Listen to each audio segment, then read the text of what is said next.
Alors voilà, une magnifique Beaulieu R16. La caméra de Chris Marker. Tiens, il a mis un Cinor, lui, sur la sienne. Un Cinor 10 mm. Bon, nous, on n'est pas en reste. Il y a un, un magnifique kinoptique grand angulaire. Plutôt spécial grand angle, qu'ils appellent ça. Voilà. Bon, il n'est pas très lumineux, mais à, vers, à partir de 4, c'est terrible. Alors, je refais un peu le point. Voilà, alors c'est une caméra. Là, il va manquer le couvercle. C'est une pièce qui manque. Ici, on a la batterie. Et ici, on a ce qui alimente la batterie. Et ici, il y a les différents modules. Bon, honnêtement, je trouve que c'est pas terrible, hein. C'est pas très clair. Ici, on aurait un module contrôle. Voilà, ça contrôle la batterie. Ah bah, elle est il faudrait la recharger. Parce que c'est bon quand c'est dans le rouge. Ici, la caméra est en off. Et ici, la caméra est en mode marche avant. Tu vois, la batterie est déchargée. Je vais prendre l'autre. Il ne faut pas oublier d'éteindre la caméra, sinon ça décharge la batterie. Voilà. Une autre batterie. On va voir. Il faut que l'aiguille tape dans le rouge, hein.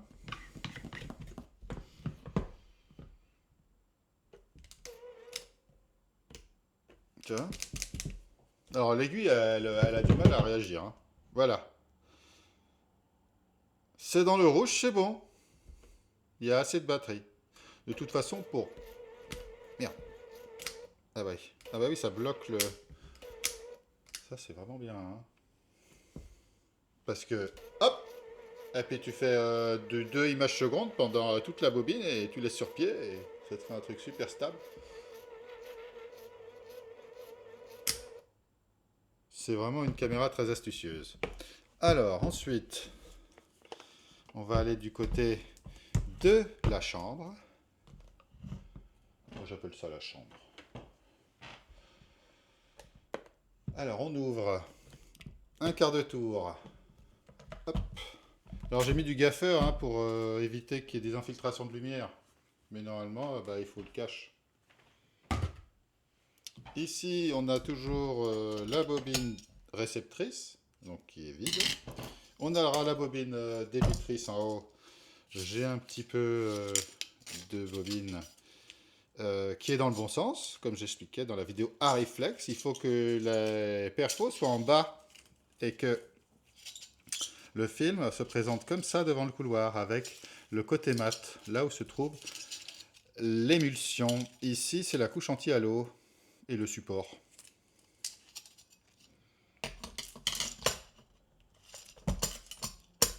Voilà. On place. Alors, il faut faire passer. C'est très simple le chargement. Comme une Bolex, mais elle est pas en autoload. C'est ça le problème. Mais sinon, c'est très simple. Euh, Ici, on va avoir le presseur des galets. On a les deux galets.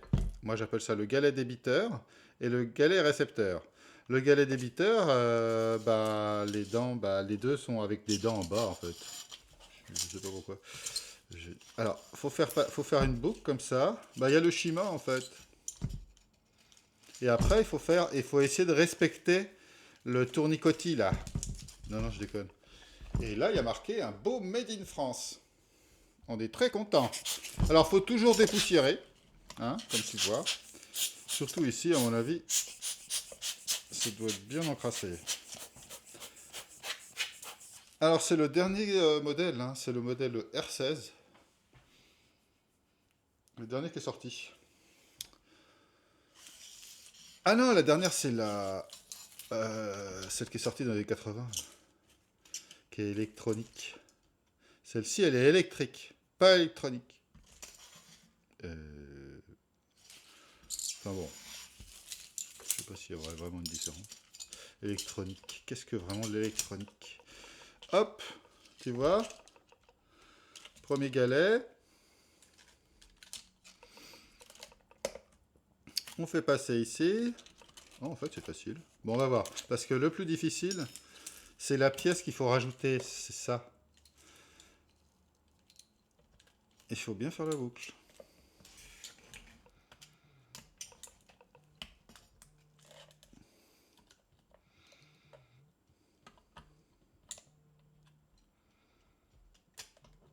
Voilà, ça a tendance à plisser le film. Et si tu forces, en fait, il faut d'abord mettre le film dans les encoches, là, et après tu descends le truc. Voilà, ça va plisser le film, c'est un peu... Je sais pas comment faire en fait. Ah voilà, c'est bon. Là, ça n'a pas plissé le film. Alors, il faut voir que ça ne glisse pas. Alors, à l'intérieur, ça glisse parce que la griffe s'est retirée. Tu vois? Alors, c'était une caméra à simple griffe. Il n'y a pas la contre-griffe comme sur une réflexe. C'est pour ça que la fixité peut être fluctuante si la caméra est mal réglée. Il faut que la griffe ait la pression adéquate, optimale, du donné constructeur, pour faire avancer le film correctement. Et que ce soit synchronisé avec le shutter. Si la griffe est trop molle, ou trop... elle avance trop, eh ben, ça fait décaler tout ça.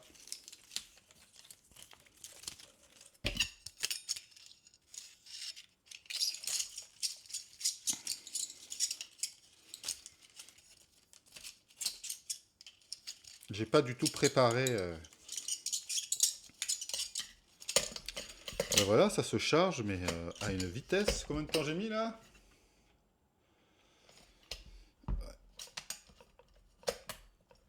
Et ici, ça va être le compteur métrique.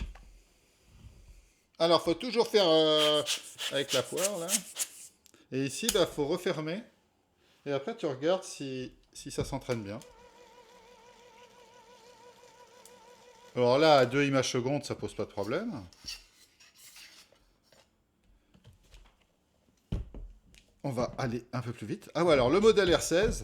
Attends, si je bascule comme ça, oui, ça va pas, ça va enlever les bobines. Donc je suis obligé de refermer la porte. Ouais, elle est bien, hein, dis donc. Alors ici, en fait, l'intérêt du R16, c'est qu'il y a une petite vis et qui bloque les vitesses. Dans les anciens modèles, il n'y a pas. Alors on se met en 25. Voilà. Et on reste sur la vitesse variable. Ici, c'est pas quartz, mais c'est une vitesse plus régulée si tu veux du 24 ou du 25. On verra ça juste après. C'est un peu ésotérique, mais ça fonctionne. Voilà, j'ai mis 25 images secondes. Alors déjà, on va écouter le son. C'est le bon son. Donc c'est rassurant. J'adore le son de celle-ci. Je trouve qu'elle a un meilleur son que la Reflex. Ou que la Bolex qui couine, qui fait... Mais ça, c'est le ressort. Alors, voilà. Franchement, ça déchire comme caméra. Hein. Voilà, c'est chargé. Ah, je sens, il y a des vibrations qui... Je sens que ça envoie quand même. Hein. Alors, ça monte jusqu'à 64 images secondes.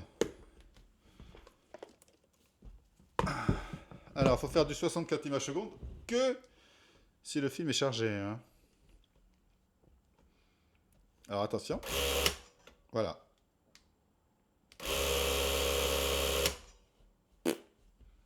Ça doit être trop beau.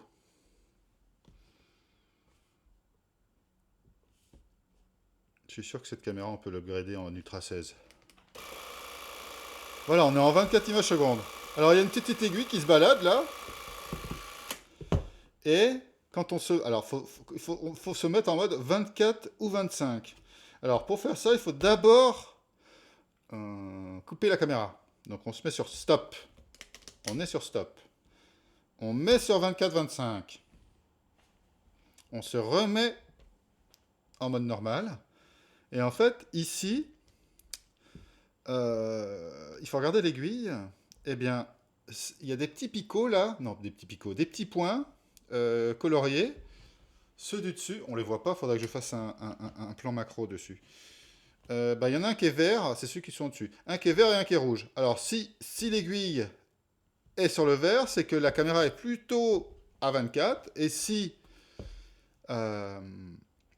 l'aiguille est sur le rouge, la caméra tournera en 25. Voilà, c'est pour ça que je disais que c'était un peu ésotérique, parce que c'est à toi de le faire, ce truc. Alors, c'est grâce à la vitesse, avec le bouton de la vitesse, qu'on va régler le bon truc. Évidemment, cette aiguille... Alors, cette aiguille ne bouge pas. Elle est un peu bizarre. Ah bah alors là, c'est un mystère, hein. Ça ne marche plus.